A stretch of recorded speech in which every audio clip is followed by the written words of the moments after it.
Assalamualaikum warahmatullahi wabarakatuh. Alhamdulillah, wassalatu wassalamu ala rasulillah Muhammad ibn Abdillah wa ala alihi wa sahbihi wa man walah. Subhanaka la ilma lana illa ma 'allamtana innaka antal alimul hakim. Rabbi shrah li sadri wa yassir li amri wahlul 'uqdatan min lisani yafqahu qawli, amma ba'du. Alhamdulillah, pada hari ini Allah Subhanahu wa taala kembali mempertemukan kita di majelis ini dalam rangka mempelajari ilmu Allah sekaligus berusaha untuk menghijrahkan hati kita menuju Allah Subhanahu wa taala. Menghijrahkan hati kita dari dunia menuju akhirat, menghijrahkan hati kita dari kesempitan menuju kepada kelapangan, menghijrahkan hati kita dari kesulitan menuju kepada kemudahan, menghijrahkan hati kita dari neraka menuju surganya insyaallah. Amin ya rabbal alamin. Saudari-saudariku sekalian yang saya muliakan, kita sudah pernah membahas dalam hijrah ini adalah hubungan kita dengan Allah Subhanahu wa taala, kemudian hubungan kita dengan baginda Nabi besar Muhammad sallallahu alaihi wasallam. Semoga Allah bukakan pintu rahmatnya. Semoga Allah mudahkan kita untuk dapat mengamalkannya, semudah kita mempelajarinya, semudah kita mendengarkannya, semudah saya menyampaikannya insyaallah, semudah teman-teman mendengarkannya insyaallah. Allah mudahkan kita untuk dapat mengamalkannya. Al-Fatihah biniyatin nafa' wal intifa' wal mudzakarah wat tadhkir ibtigha'a mardatih wa qurbih wa thawabih wa husnil khatimah ma'al lutfi wal afiyah wa salahil akibah wa ila hadratin nabi. Al-Fatihah. Rasulullah sallallahu alaihi wasallam mengatakan, akmalul mu'minina imanan ahsanuhum khuluqa. Orang yang paling sempurna keimanannya adalah orang yang paling baik akhlaknya. Dalam hadis yang lain Nabi Muhammad mengatakan, la yu'minu ahadukum hatta yuhibba li akhihi ma yuhibbu li nafsihi minal khair. Tidaklah sempurna iman seseorang, tidak beriman seseorang sampai ia dapat mencintai orang lain seperti mana sesuatu yang ia cintai untuk dirinya sendiri. Suka terhadap orang lain sesuatu yang dia suka untuk dirinya sendiri.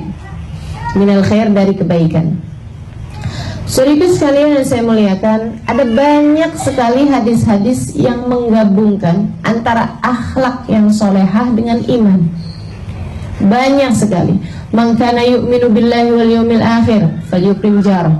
Man kana yu'minu billahi wal yawmil akhir falyaqul khairan aw liyasmut. Siapa yang beriman kepada Allah dan hari akhir, hendaklah dia memuliakan tetangganya. Memuliakan tetangga kan bagian dari akhlak. Man kana yu'minu billahi wal yawmil akhir falyukrim dhaifah. Siapa yang beriman kepada Allah dan hari akhir, hendaklah ia menghormati tamunya. Siapa yang beriman kepada Allah dan hari akhir, hendaklah ia berkata benar, berkata baik, atau kalau tidak diam. Antara iman sama akhlak ini seringkali digabungkan. Seringkali Allah Subhanahu wa taala menjadikannya sama. Maksud saya seperti ini. Allah tidak berkata siapa yang beriman kepada Allah dan hari akhir, hendaklah ia banyak membaca Al-Quran. Itu kan sesuatu yang jelas. Baca Al-Quran hubungan langsung antara kita dengan Allah, hubungan langsung antara kita dengan hari akhir. Al-Quran akan menjadi pemberi syafaat bagi kita di hari akhirat. Itu semua kita sudah memahaminya. Siapa yang beriman kepada Allah dan hari akhir, hendaklah dia tidak meninggalkan sholat misalnya. Itu sesuatu yang kita dapat mudah memahaminya. Tapi ini Nabi Muhammad mengatakan siapa yang beriman kepada Allah dan hari akhir, hendaklah ia memuliakan tetangganya. Ini kan antara iman dengan akhlak, begitu ya. Kenapa seringkali digabungkan? Karena ternyata orang yang paling mulia akhlaknya adalah orang yang paling sempurna keimanannya. Orang yang sempurna keimanannya di sini maksud saya adalah orang yang tidak lagi melihat si fulan sebagai si fulan, tapi melihat si fulan sebagai hambanya Allah. Saudaraku sekalian yang saya muliakan, Ketika kita punya bos, kita punya atasan, kita misalnya bekerja di sebuah perusahaan, kita punya atasan yang sangat kita muliakan, sangat kita hormati, sangat kita harapkan dia nggak memecat kita, nggak mem-PHK kita. Orang yang begitu baiknya luar biasa, sering kasih kita bonus, sering kasih kita hadiah dan lain-lain sebagainya. Satu hari misalnya, dia kemudian bilang sama kita, saya akan kirimkan sama kamu utusan saya, atau anak saya atau siapapun, untuk untuk kamu beri dia sesuatu, misalnya gitu ya, untuk ngobrolin masalah apa misalnya atau apapun.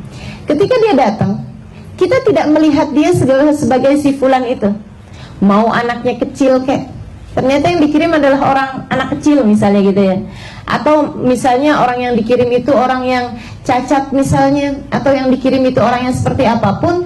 Kita ngadepin dia nggak sama dengan ketika kita ngadepin, mohon maaf nih, ceritanya yang dikirimin rada-rada budak misalnya kita kalau ngadepin orang budak kan suka rada naik darah kan gitu ya, kita ngomong gini, apa maksud saya begini loh, apa misalnya gitu kan naik darah tuh. Tapi ketika kita ingat bahwa ini adalah utusan dari bos saya, ini adalah orang yang nanti akan menyampaikan kepada bos kita apa yang kita sampaikan, bagaimana perlakuan kita kepadanya, sehingga nanti akan bermasalah bukan sama dianya, tapi masalah sama bosnya. Kita akan lebih berakhlak kepada dia, bukan begitu? Kita akan muliakan dia, budak-budak, tapi kita bilang, maksud saya seperti ini, gimana kalau saya tulis aja misalnya. Atau ada cara-cara yang manis kita akan perbuat kepada orang tersebut, bukan karena kita lihat dianya, tapi karena kita lihat yang mengutusnya. Saudariku sekalian yang saya muliakan, ada banyak hamba-hamba Allah SWT berakhlak begitu mulianya, karena mereka tidak melihat kepada orang yang dia berakhlak dengannya, akan tetapi dia melihat kepada siapakah Tuhan mereka semuanya. Kita berbuat sama mereka sebagai pergaulan kita kepada Allah SWT. Kita berhubungan dengan mereka sebagai hubungan kita dengan Allah SWT, karena mereka adalah hamba-hambanya Allah. Saudaraku sekalian, mereka adalah orang-orang dengan akhlak-akhlak yang luar biasa. Mari kita contoh. Baginda kita Nabi besar Muhammad SAW, manusia yang paling mengajarkan kepada kita akhlakul karimah, manusia yang paling mengajarkan kita budi pekerti paling luhur, maha luhur, paling indah, luar biasa. Sampai Allah berkata tentangnya, wa innaka la'ala khuluqin adzim. Akhlaknya kepada manusia begitu indah karena beliau melihat manusia sebagai hamba-hambanya Allah. Dan beliau adalah seorang yang diutus Allah SWT untuk menyampaikan agama. Beliaunya merupakan perwakilan Allah, dan beliau melihat hamba-hambanya ini sebagai hamba-hambanya Allah SWT. Beliau lihat manusia yang ada di sekelilingnya hamba-hambanya Allah. Sampai-sampai Nabi Muhammad SAW tidak pernah terdengar memaki orang, tidak pernah terdengar seumur hidupnya mencaci orang, tidak pernah terdengar seumur hidupnya berkata kasar tentang orang lain. Bukan hanya kepada orang, bukan hanya kepada orang, bahkan ma'aban Nabi ta'aman qat, Nabi tidak pernah mencela bahkan makanan sekalipun. Ini ishtahu akalah wa in karihahu taraka. Bayangkan ini, bayangkan seseorang yang sepanjang hidupnya tidak mengerti cara mencaci, sepanjang hidupnya dia tidak pernah memaki, sepanjang hidupnya dia tidak pernah berkata kasar kepada orang lain, memarahi orang lain, nggak pernah sama sekali alaihi salatu wassalam. Bahkan beliau tidak pernah mencaci makanan. Kalau beliau suka beliau akan makan, kalau beliau tidak suka beliau hanya tidak makan, begitu aja. Tidak terlihat bahkan dari raut wajahnya seperti beliau tidak suka gitu, nggak ada ceritanya. Nabi disuguhkan yang ada bawang-bawang mentahnya, Nabi nggak makan, gitu aja. Nggak dicaci maki habis-habisan, ini makanan bikin mulut bau nih, kenapa disuguhin sama saya begini segala macam, nggak ada. Tidak akan pernah terdengar yang seperti itu alaihi salatu wassalam. Indah luar biasa, indah luar biasa, karena beliau sangat merasakan bahwasanya perlakuannya kepada setiap orang adalah perlakuannya kepada Allah, adalah perlakuannya kepada Allah. Berhenti di sebuah pohon, di dekat sebuah pohon, beliau beristirahat tidur. Di situ sahabatnya melihat Nabi Muhammad tidur lelap di bawah pohon. Mereka semua kemudian menjauh karena khawatir mengganggu tidur Nabi Muhammad alaihissalam. Datang musuh Allah yang namanya Da'tur. Dia ambil pedangnya Nabi yang memang tergeletak di situ. Dia buka pedang Nabi itu, dihadapkan kepada Nabi Muhammad SAW. Yahudi, penuh kebencian kepada Nabi. Pas di leher Nabi Muhammad alaihissalam. Ya Muhammad. Nabi buka mata, pedang pas di lehernya. Manil ladzi yansuruk in qataltuka fi hadzal makan. Siapa yang bisa tolong kamu kalau kamu aku bunuh di tempat ini? Subhanallah, Nabi melihat pedang di situ, Nabi melihat Da'tur di situ, faham urusan bahwa ini adalah drama dengan sebuah skenario yang sutradaranya adalah Allah yang telah mengutusnya. Kan begitu? Ini kalau kita bisa pahamin ini nih dalam segala urusan, semua yang ada di atas muka bumi ini adalah pemeran-pemeran drama yang skenarionya telah ditulis oleh seorang sutradara, oleh satu sutradara namanya Allah. Mudabbir likulli syai', ma min syai'in fis samawati wal ard. Tidak ada segala sesuatu yang ada di atas ini la wa yusabbih bitasbih, kecuali semuanya mensucikan Allah, semuanya patuh, semuanya tunduk kepada Allah Subhanahu wa taala. Maka dia memahami itu. Da'tur tidak akan bisa menggerakkan pedangnya kecuali dengan izin Allah. Da'tur tidak ada kemudian pedangnya sampai di lehernya kecuali dengan izin Allah. Maka ketika Nabi kemudian ditanya seperti itu, tidak ada kepanikan, tidak ada ketakutan, tidak ada kekhawatiran.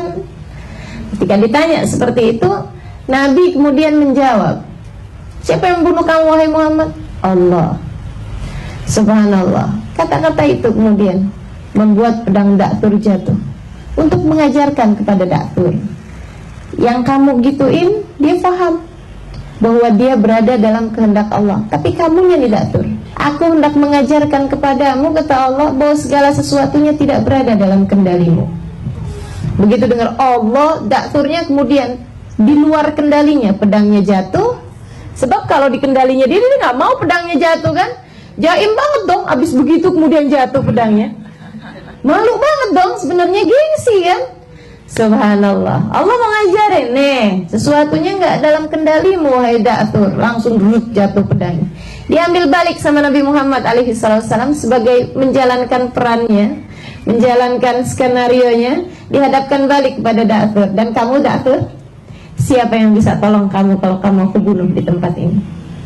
Gak ada Muhammad, kecuali jika kamu mau memaafkanku. Da'tur melihat Nabi Muhammad sebagai seseorang bernama Muhammad. Dia tidak melihat Nabi Muhammad sebagai seorang hambanya Allah Subhanahu wa ta'ala yang menjalankan peran. Makanya Da'tur ketika ditanya siapa yang bisa tolong kamu, dia nggak jawab Allah Muhammad. Kan nggak gitu, karena dia nggak ada Allah dalam hatinya. Teman-teman saudariku sekalian, Nabi kemudian menyarungkan kembali pedang tersebut ke tempatnya, ke sarungnya, kemudian berkata, pergilah, aku sudah memaafkanmu. Orang-orang yang menjadi begitu pemaaf, begitu mudah memaafkan kesalahan orang, tidak sibuk melihat si fulan sebagai si fulan, si faltan sebagai si faltan, bu ini, bu itu, bu ini, bu itu, mas ini, mas itu, abang ini, abang itu, uni ini, nggak lihat itu. Tapi ngelihatnya sebagai hamba-hambanya Allah Subhanahu wa ta'ala. Mereka adalah pemilik akhlak-akhlak paling terpuji di atas muka bumi ini. Mereka adalah hamba-hamba paling tercintanya Allah Subhanahu wa ta'ala di atas muka bumi ini.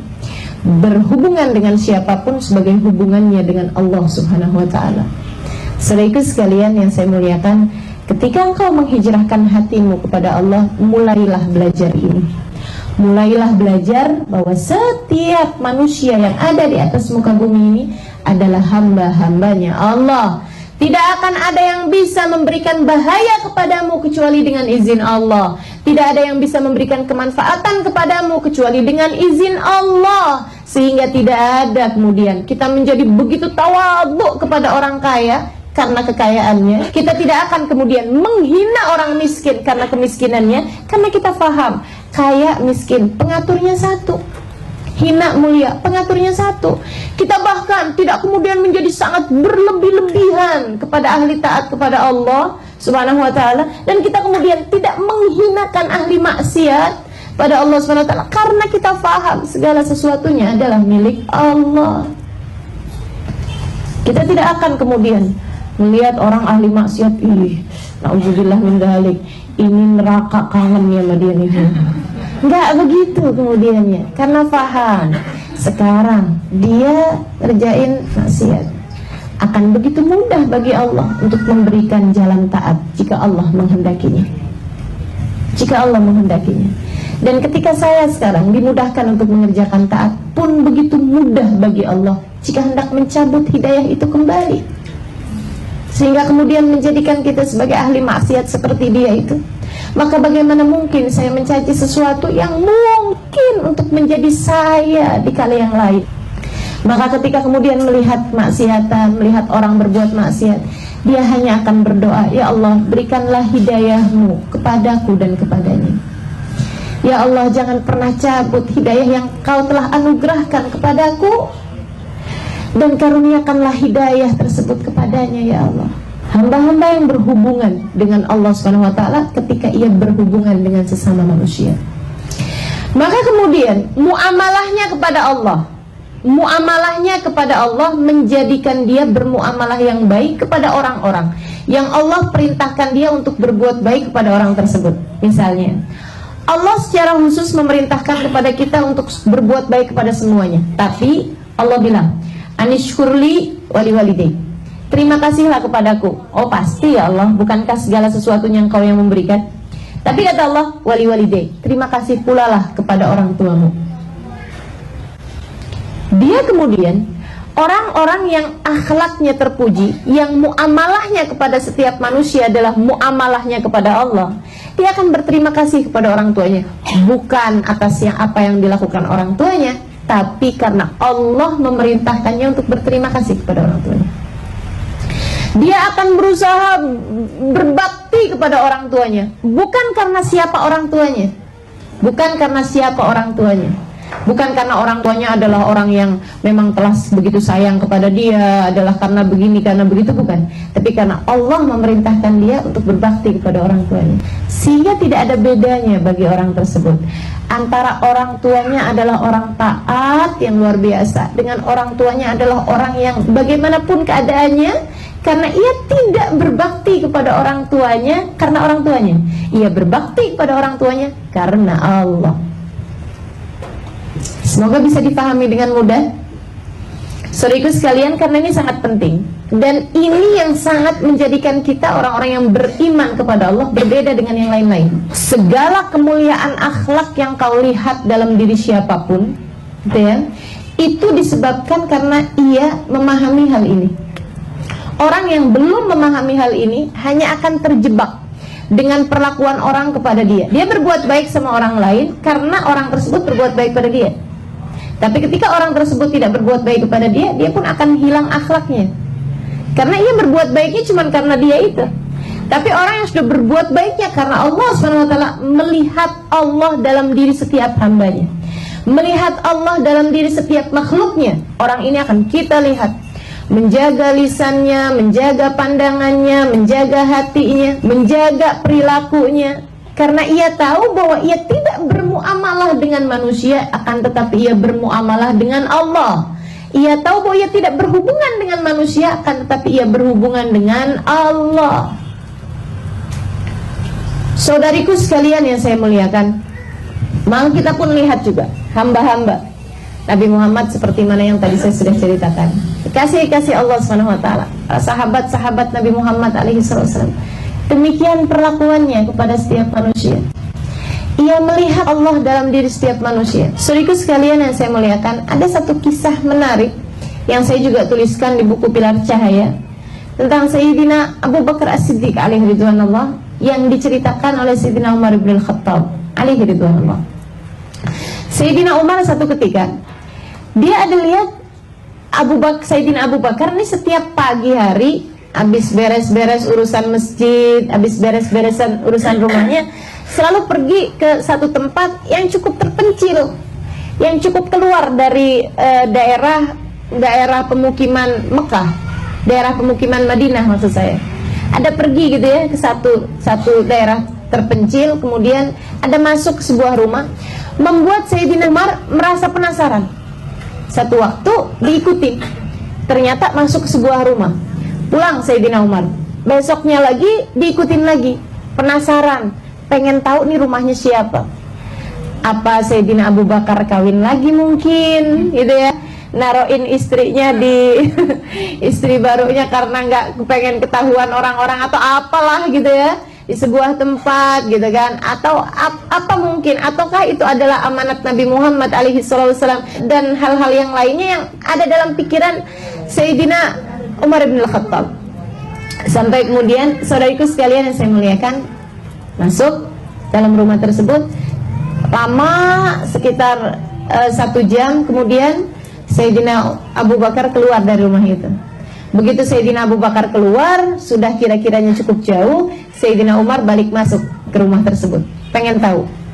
Rumah yang sangat miskin Papa, rumah yang sangat miskin sekali.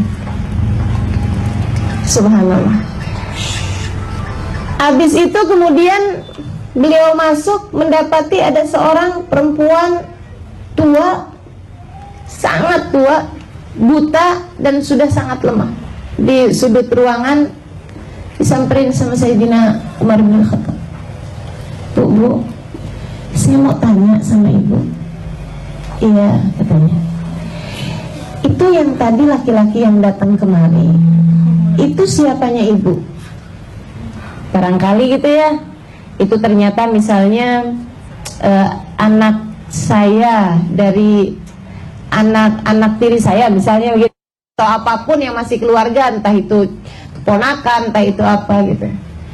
Katanya ibu tersebut, saya tidak tahu, saya nggak tahu siapa dia. Hanya saja dari sejak waktu yang cukup lama dia kemudian masuk ke rumah saya, dan setiap hari dia bersihkan rumah saya, dia urusin saya, dia masakin buat saya. Untuk kemudian masakannya itu udah mateng, dia kemudian suapin saya. Habis itu dia cucikan piringnya, dia kemudian pulang. Setiap hari dia kerjakan seperti itu untuk saya.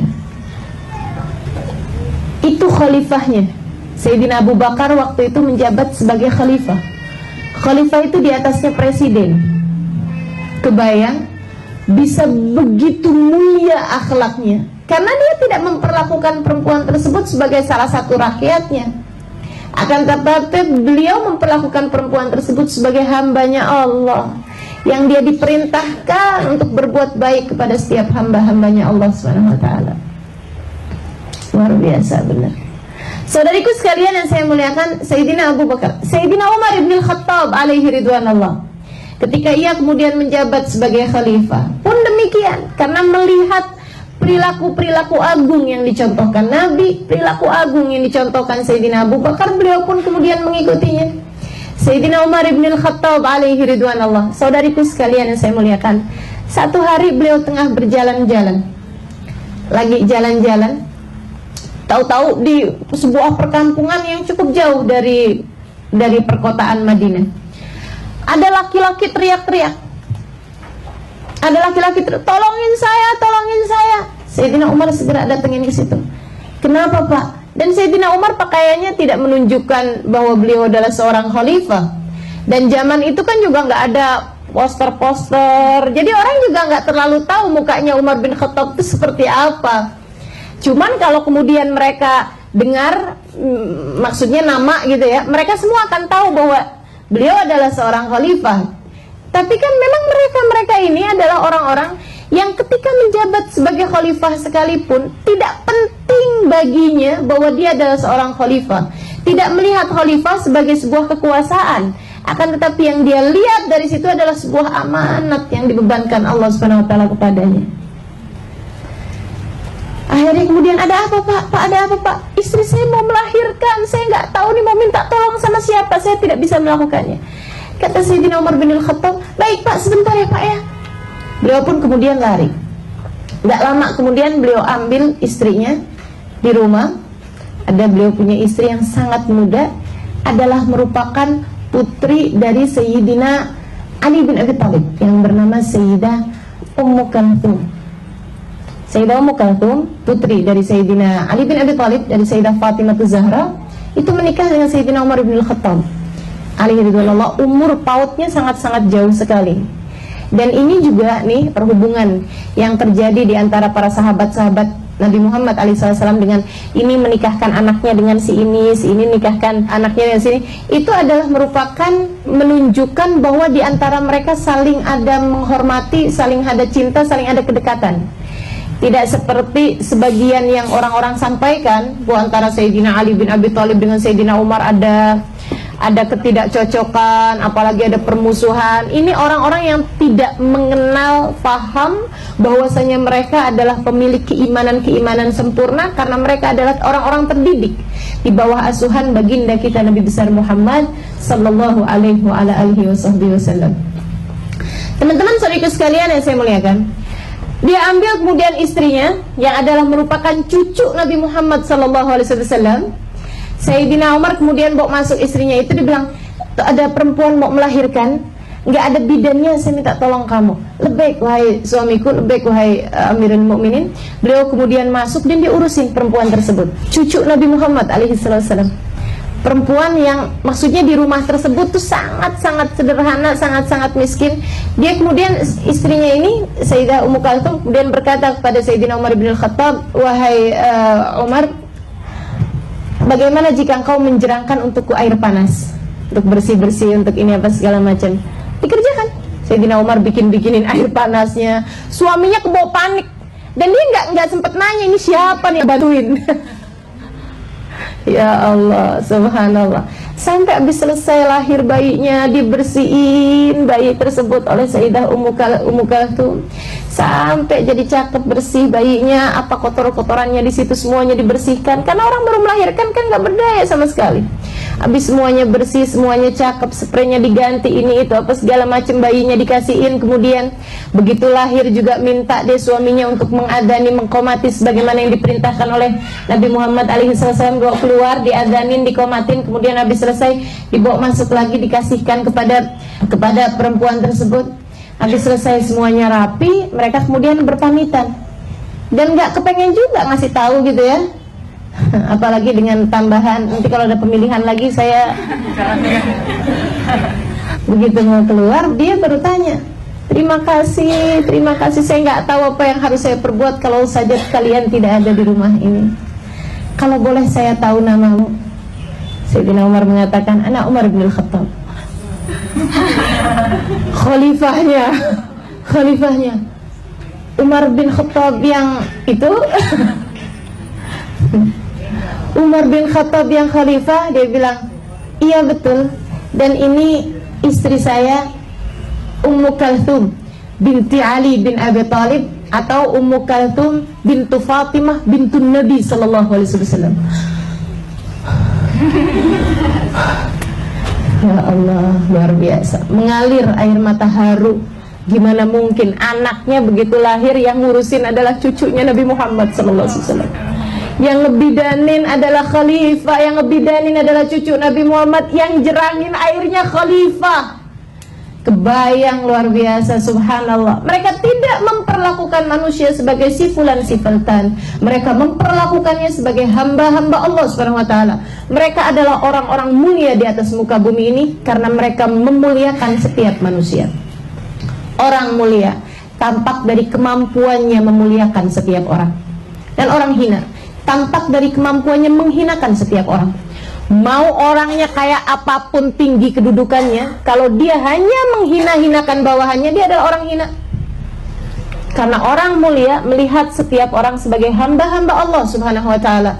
Ketika ia memuliakan Allah, ia memuliakan semua hamba-hambanya. Jangankan orang yang biasa, sampai kepada, maksudnya jangankan kepada orang tuanya, kepada suaminya, kepada anak-anaknya yang memang mereka harus memuliakannya. Bahkan kepada orang non-muslim sekalipun, bahkan kepada ahli maksiat sekalipun, mereka memuliakannya. Kenapa? Karena melihatnya sebagai hamba-hambanya Allah Subhanahu wa ta'ala jalla jalaluhu wa ta'ala azamatu. Saudari sekalian yang saya muliakan, ini Sayyidina Abu Bakar, Sayyidina Umar. Saya sudah kasih contoh Nabi Muhammad, Sayyidina Abu Bakar, Sayyidina Umar. Terus ke bawah sampai di zaman sekarang ini. Hamba-hamba paling mulia di atas muka bumi ini, orang-orang paling kuat imannya, saya lihat adalah orang-orang yang memperlakukan setiap orang dengan penuh kasih sayang. Saya ikut sekalian pernah baca buku Bidadari Bumi, bagaimana adalah seorang ibu baru kenal mas saya bisa ngedoain saya kayak begitu tentang Hubabah Tiflah itu. Subhanallah, mereka memperlakukan orang bukan sebagai fulan atau faltan, memperlakukannya sebagai hambanya Allah. Hambanya Allah. Dia ingin menjadi seorang hamba yang dimuliakan Allah, maka ia pun memuliakan setiap hamba-hamba Allah Subhanahu wa ta'ala. Rahmatnya luar biasa besar. Ada seorang ulama terkemuka bernama Abdullah bin Umar Asy-Syatiri alaihi ridwanullah. Saya jumpa dengan anak-anak beliau. Saya jumpa dengan putra beliau yaitu Al-Habib Hasan Asy-Syatiri. Dan saudariku sekalian yang saya muliakan, Habib Hasan pun sudah meninggal dan beliau adalah seorang ulama yang luar biasa, kekasih Allah Subhanahu wa ta'ala. Ini ya, Habib Abdullah bin Umar Asy-Syatiri alaihi ridwanullah. Satu ketika datang seorang muridnya dengan geram yang luar biasa, dengan marah yang luar biasa. Dia bilang, "Beb, izinin saya, Beb." "Kenapa? Kamu kenapa, nak?" "Saya ini, Beb, abis dikata-katain orang, abis dibolimin orang di pasar sana itu. Ada orang jelek-jelekin saya, ada orang caci maki saya panas sekali, saya kesel sekali. Terus kamu gimana sekarang?" "Izinkan saya, Beb, saya mau gampar orang itu." Jadi ini luar biasa sekali ya. Murid ini ya, dia kepengen gampar, tapi biar nggak terlalu salah dia minta izin ke gurunya gitu. Dia minta izin ke gurunya, izinin saya buat gampar dia gitu. Saya sudah punya cukup alasan buat gampar dia karena orang itu udah giniin saya. Dan subhanallah, kekasih Allah Subhanahu wa ta'ala melihat hamba-hambanya sebagai hamba-hamba Allah, melihat manusia sebagai hamba-hamba. Dia bilang begini, "Jadi kamu sekarang nih kepengen gampar dia banget, udah sampai di sini, udah sampai di tenggorokan, udah tinggal muntahnya aja gitu ya, tinggal kerjain aja gitu." Katanya Habib, "Oh baik-baik, coba kamu deketin saya." "Iya, Beb." Dia nggak kasih nasihat untuk kamu harus bersabar, bisa sakitin orang itu pahalanya begini, dizolimin orang, nggak ada. Kasih Allah Subhanahu wa ta'ala memperlakukan orang sebagai hamba-hambanya Allah, penuh rahmat, penuh kasih, penuh cinta. Beliau malah memerintahkan begini, "Coba kamu pejem mata sekarang, udah dekat, kamu pejem mata sekarang." "Iya, Beb." Bukan juga disuruh Allah, ingat Allah, nggak gitu juga gitu ya. Kamu pejem mata, udah begitu dilihatnya pejem mata. "Sekarang kamu bayangkan saya adalah orang yang kamu keselin tuh. Terus, Beb, sekarang kamu gampar saya." Orangnya bengong. "Ya nggak bisa lah, Beb." "Nggak apa-apa, nak. Kalau kamu hanya sekedar kepengen gampar orang, gamparlah saya." Akhlak-akhlak terpuji semacam ini tidak akan dimiliki kecuali oleh orang-orang yang melihat fulan sebagai hamba-hambanya Allah Subhanahu wa ta'ala. Subhanallah, saya melihat mereka nih, para kekasih-kekasih Allah, dimulai dari baginda kita Nabi Muhammad, terusnya sampai zaman sekarang ini. Kekasih-kekasih Allah Subhanahu wa ta'ala yang melihat hamba-hambanya sebagai hamba-hambanya Allah, melihat mereka sebagai orang-orang yang menjalankan skenario yang sutradaranya adalah Allah Subhanahu wa ta'ala. Mereka itu sampai kemudian tahu persis apa yang Allah inginkan untuk mereka lakukan pada setiap orang. "Alimah, kamu keluar rumah, di sana ada orang yang sedang sangat lapar, beri makan, nak." Guru saya, Hubabah Maryam, bagaimana dia bisa tahu ada orang di luar rumahnya sana yang sedang lapar? Kalau tidak karena mereka melihat setiap manusia sebagai hamba-hambanya Allah, sehingga mereka menjadi perantara rahmatnya Allah Subhanahu wa taala di atas muka bumi ini. Subhanallah, subhanallah. Dan itu nggak cuman orang di luaran sana, di Indonesia. Saya punya guru di Jawa Tengah sana, di Tegal. Satu hari saya sedang bincang-bincang sama beliau, tiba-tiba aja beliau panggil istrinya. Dia panggil istrinya, kemudian istrinya datang, dia bilang apa?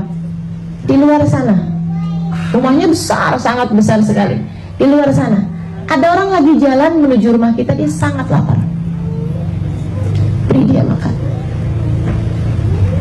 Saya sampai oke, ini hamba-hamba tercinta Allah Subhanahu wa taala melihat manusia sebagai hambanya Allah. Allah pun bagi tahu kepada mereka kasih sayang, rahmat yang luar biasa. Mereka menjadi penebar-penebar rahmat di atas muka bumi ini, memaknai makna, melanjutkan apa yang dilakukan oleh nabinya, wa ma arsalnaka illa rahmatan lil alamin.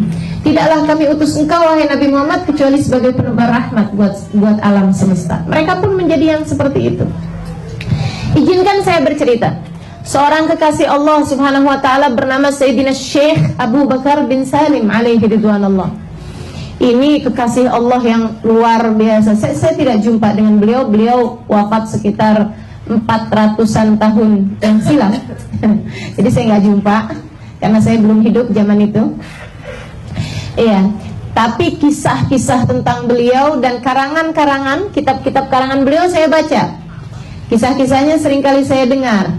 Dan saya pernah sampai di rumah tempat beliau dulu tinggal.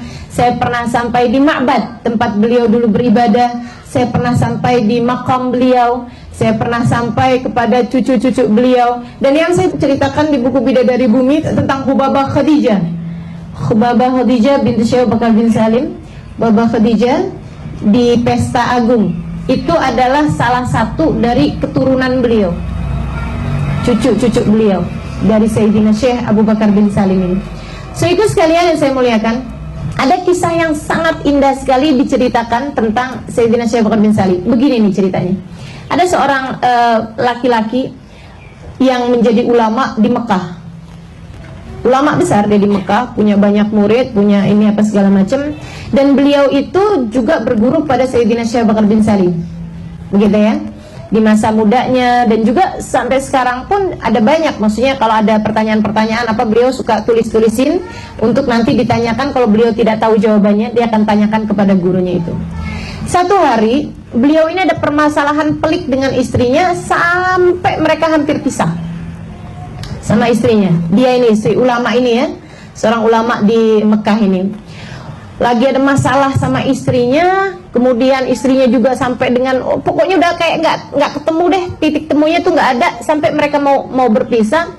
Dalam keadaan galau, dalam keadaan gelisah, beliau kemudian datang ke rumahnya Sayyidina Syekh Abu Bakar bin Salim di Inat, melakukan perjalanan panjang dari Mekah sampai dengan ke Yaman, dari Yaman kemudian pergi pula ke Inat namanya ya, tempatnya, nama kampungnya itu. Sampailah kemudian di Hadramaut, di kota Inat itu, di rumahnya Sayyidina Syekh Abu Bakar bin Salim. Begitu nyampe, ahlan wa sahlan, duduk sama gurunya. Kemudian gurunya bilang gini, kamu ada pertanyaan-pertanyaan ya yang kamu mau tanyakan kepada saya. Pertanyaan pertama yang mengenai masalah itu jawabannya seperti ini. Ada pendapatnya. Jadi muridnya ini cuma diem aja.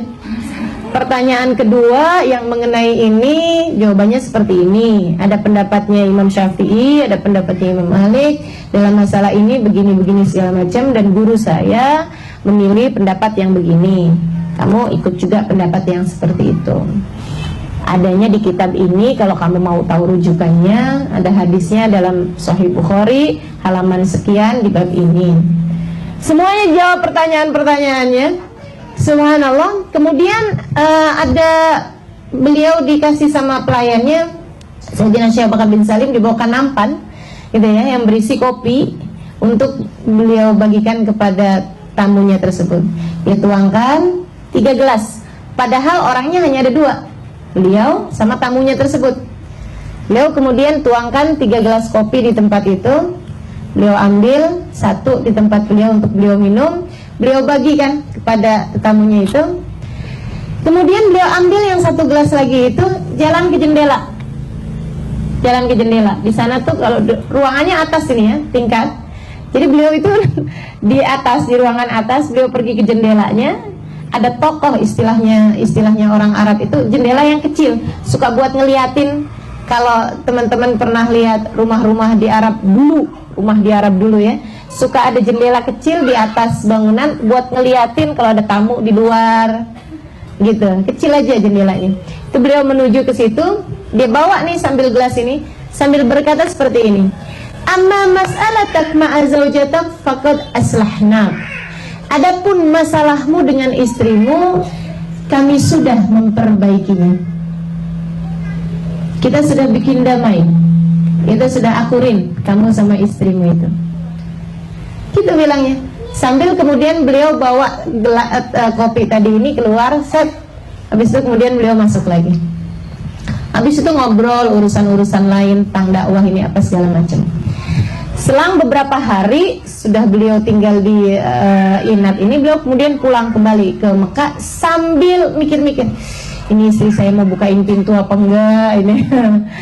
Masalahnya ini ya, ini istrinya ini masih marah apa enggak kayak gitu. Subhanallah, begitu beliau ketuk pintu, istrinya bukain pintu dengan selamat datang, waalaikumsalam warahmatullahi wabarakatuh. Udah dandan, udah rapi, udah cakep, udah kayak tahu gitu kalau suaminya mau pulang. Untuk kemudian dia suguhkan makanan, segala macam pokoknya. Dan dia sebelum makan itu dia bilang, bang maafin saya bang ya, yang kemarin-kemarin itu ya, saya dimaafin ya, saya akan coba lagi untuk menjadi istri yang lebih baik bagi kamu. Sampai suaminya bengong-bengong, kamu nih kesambet di mana? Padahal lagi waktu jalan itu sedang sangat marah sekali, tapi sekarang kok kamu bisa menjadi seperti ini, gimana ceritanya? Dia bilang, iya bang, waktu abang pergi itu, dia bilang besokannya, kan perjalanan dengan hari itu, dia bilang, hari yang dia berjumpa dengan Sayyidina Syekh Bakar bin Salim. Hari itu ada seorang lelaki tua datang berkunjung ke sini. Dia kemudian ngobrol sama saya, nasehatin saya, urusan-urusan untuk saya perbaiki hubungan denganmu untuk begini. Dia kata-katanya indah banget, saya sampai terharu sekali, saya sampai nyesel telah berbuat seperti itu kepadamu. Oh ya, dia kemudian ada kasih saya kopi. Dia ada kasih saya kopi, saya masih simpen cangkirnya kalau kamu mau lihat. Dia bilang gitu. Habis itu dia kemudian pergi begitu aja. Habis itu saya jadi rindu terus kepadamu, saya jadi kangen terus. Saya sampai doain kamu setiap malam. Dan dia juga ada kasih tahu saya bahwa kamu akan datang hari ini. Kamu akan nyampe di rumah hari ini, jam ini. Jadi saya udah siap-siapin diri. Dia bilang gitu. Subhanallah. Saya kemudian pergi ke dapur untuk melihat gelas tersebut, dan sungguh demi Allah itu adalah gelas sama Sayyidina Syekh Bakar bin Salim ke jendela tersebut sambil mengatakan, adapun masalahmu dengan istrimu saya sudah memperbaikinya. Kekasih Allah subhanahu wa ta'ala. Kenapa bisa mereka berbuat seperti itu, menjadi kepanjangan tangan Allah subhanahu wa ta'ala dalam menebarkan rahmat? Karena mereka melihat manusia tidak sebagai manusia, tapi sebagai hamba-hamba Allah subhanahu wa ta'ala di atas muka bumi ini.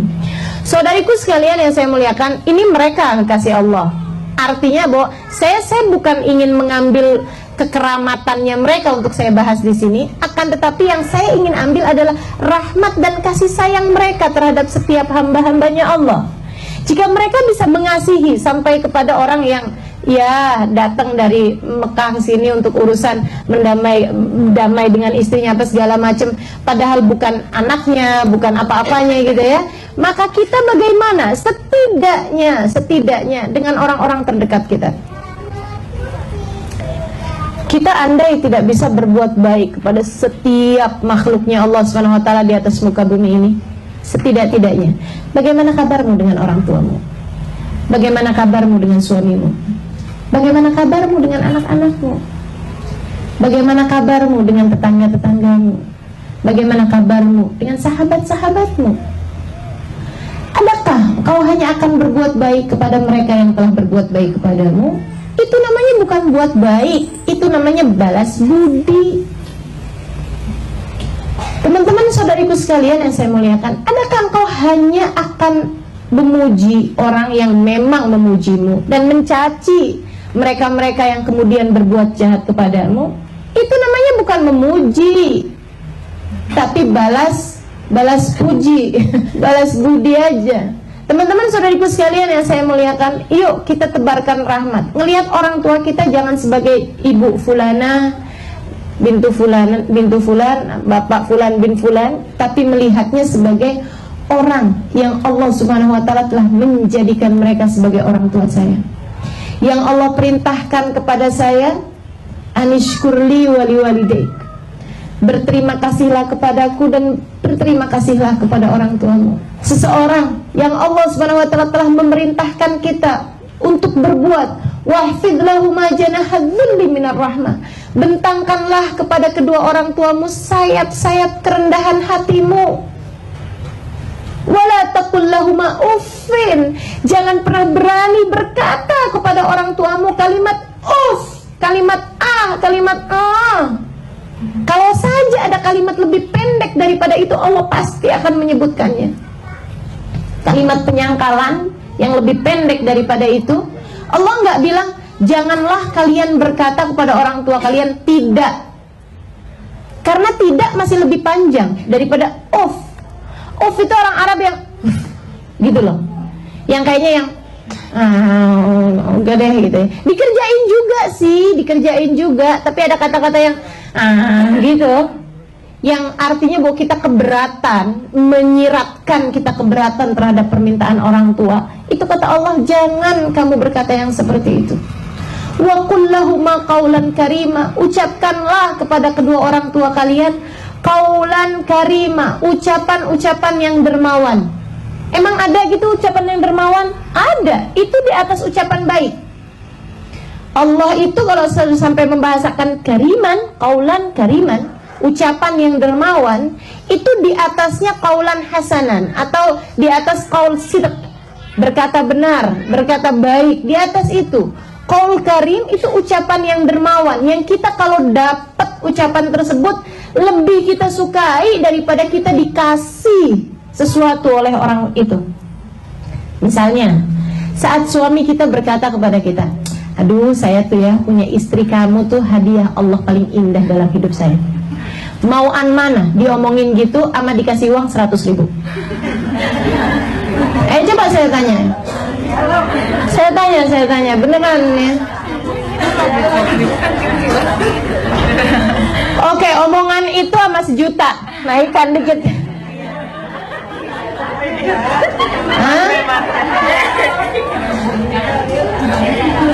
Jangan suruh milih katanya. Saya pengen milih, maksud saya ingin ngasih tahu bahwa ada kata-kata gitu ya, yang andai senilai ucapan itu tuh senilai, andai ucapan itu bisa dinilai dengan uang, itu tuh senilai uang yang sangat tinggi sekali nilainya. Itu yang Allah Subhanahu wa taala maksudkan dengan qaulan karima. Ucapkanlah kepada orang tuamu qaulan karima, ucapan-ucapan yang dermawan. Artinya bahwa kita sampaikan kepada ibu kita di saat dia bilang, maaf ya nak ya, mama udah bikin kamu susah. Mama, siapa bilang saya susah? Ini adalah kesempatan yang Allah bagi pada saya untuk saya bisa bahagiakan mama. Buat saya kalau bisa bikin mama tersenyum, aduh rasanya dunia dan seisinya gak ada artinya apa-apa. Betapa kata-kata itu akan menjadi qaulan kariman yang didengar oleh ibumu sepanjang hayatnya. Anak saya pernah bilang begini loh tentang saya. Subhanallah. Ataukah yang selama ini dikenang oleh orang tuamu terhadapmu hanyalah sekedar kata-kata yang, mama diminum ya ma obatnya, mama kalau sakit saya susah loh. Hanya sekedar itu. Apalagi kalau kemudian, nih mama nih, gara-gara mama sakit kan, saya akhirnya kan harus ngantor mama. Akhirnya saya nggak bisa ngantor nih mah. Mama doain aja deh biar saya nggak dipecat. Ya Allah, ya Allah, ya Allah, ya Allah, ya Allah. Ayolah, mulai kita belajar melihat ibu kita sebagai seseorang yang telah dipilihkan Allah untuk engkau berbakti kepadanya. Dipilihkan Allah untuk engkau berada di atas muka bumi ini lewat mereka. Mudah-mudahan kita dapat mengamalkannya. Amin ya rabbal alamin. Mari lihat suamimu dengan kacamata yang seperti ini. Karena jika ini kau lakukan, kau akan menjadi salah satu dari akhlak kariman, orang-orang yang berakhlak mulia di atas muka bumi ini. Lihatlah sebagai hamba Allah subhanahu wa ta'ala.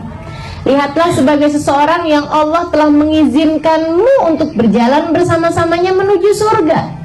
Lihat dia sebagai ladang-ladang amalmu, tempat engkau menanam hingga kemudian kau menghasilkan buahnya yang akan kau nikmati di surga kelak. Maka setiap kebaikan yang kau lakukan terhadap suamimu, ia tidak kemana-mana, ia hanya akan kembali kepada dirimu sendiri. Karena kebaikan itu hal jazaul ihsan ilal ihsan, Allah hanya akan membalas kebaikan dengan kebaikan pula. Saudariku sekalian yang saya muliakan, memang tidak mudah, tapi yang sudah belajar tentu jauh lebih bisa mengamalkannya dibandingkan yang tidak pernah dengar. Saya berharap sebagaimana yang tadi saya sampaikan di awal majelis, mudah-mudahan semudah kita memahaminya, semudah kita mendengarnya hari ini, Allah mudahkan kita untuk dapat mengamalkannya. Saudaraku sekalian, lihat dia sebagai seseorang yang Allah jadikan teman kita menuju surga. Lihat dia sebagai seseorang yang menjadi sebab kita masuk ke dalam surga Allah SWT. Maka kemudian berbuatlah kepadanya. Bahkan senyummu bernilai di sisi Allah SWT. Senyummu kepadanya bernilai di sisi Allah SWT. Bahkan ucapan-ucapan baikmu memuji suamimu bernilai di mata Allah SWT. Kalau tidak karena nilainya yang sangat tinggi, setan gak akan bikin kita merasa berat mengerjakannya. Saya udah tanya sama semua perempuan, paling susah terima kasih sama siapa? Mas suami. Paling susah bilang minta maaf sama siapa? Mas suami. Pokoknya deh, subhanallah, subhanallah ya mas suami ini kan. Kenapa bisa begitu berat? Karena setan tahu nilai pahalanya kayak apa, jadi dia coba halangin kita. Coba halangin kita. Paling berat muji siapa? Suami. Ntar dia besar kepala, ustazah kalau saya puji terus. Enggak apa-apa, nanti kalau kita sering-sering puji, nanti dia balik akan melakukan hal yang sama kepadamu. Jadilah tanah hamparan baginya, dia akan menjadi atap yang melindungimu. Begitu katanya Sayyidah Asma bintul Kharijah. Saudariku sekalian yang saya muliakan, yuk kita lihat setiap orang sebagai hamba-hambanya Allah. Kita lihat perlakuan kita kepada setiap orang sebagai perlakuan kita kepada hamba-hambanya Allah, yang artinya adalah perlakuan kita kepada Allah. Karena hamba-hambanya ini akan menjadi saksi-saksi kita di atas muka bumi ini. Subhanallah, subhanallah. Enak kayaknya ya kalau hidup kayak gitu ya. Yuk kita belajaran. Kita belajaran. Lihat orang pokoknya inget-ingetin diri. Hambanya Allah, hambanya Allah, hambanya Allah, hambanya Allah. Saya harus berbuat baik kepada dia. Seperti apapun dia kepada saya nggak peduli. Saya akan terus memuliakan dia. Seperti apapun dia, saya tidak peduli. Seperti apapun dia kepada saya tidak peduli. Yang saya akan pedulikan adalah perlakuan saya kepadanya. Karena kita tidak akan dibalas atas apa yang dilakukan orang lain kepada kita, tapi kita hanya akan dibalas atas apa yang kita perlakukan kepada orang lain. Bukan begitu? Kita tidak akan dibalas atas apa yang suami kita lakukan kepada kita. Kita akan dibalas oleh Allah atas apa yang kita perlakukan kita. Tenang aja teman-teman seribu sekalian, semua kebaikan hanya akan kepadamu. Karena sebenarnya semua muamalah ini pada sejatinya adalah muamalah kita kepada Allah. Pada sejatinya adalah muamalah kita dengan surga neraka kita sendiri. Pada dasarnya semua hubungan adalah hubungan kita antara dunia dengan akhirat kita sendiri.